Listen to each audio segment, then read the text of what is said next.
until 7:45 p.m. At 3:34 p.m., Doppler radar indicated thunderstorms producing heavy rain across the warned area. Between 1 and 3 inches of rain have fallen. Additional rainfall amounts of 1 to 2 inches are possible in the warned area. Flash flooding is ongoing or expected to begin shortly. Hazard: flash flooding caused by thunderstorms. Source: radar. Impact: flooding of small creeks and streams, urban areas, highways, streets, and underpasses, as well as other drainage and low-lying areas.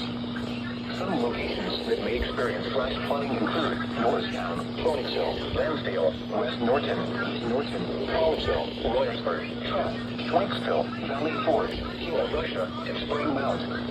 This includes the following highways: Pennsylvania Turnpike between mile markers 316 and 327. Northeast extension between mile markers 26 and 31. Turn around. Don't drown when encountering flooded roads. Most flood deaths occur in vehicles. Be aware of your surroundings and do not drive on flooded roads.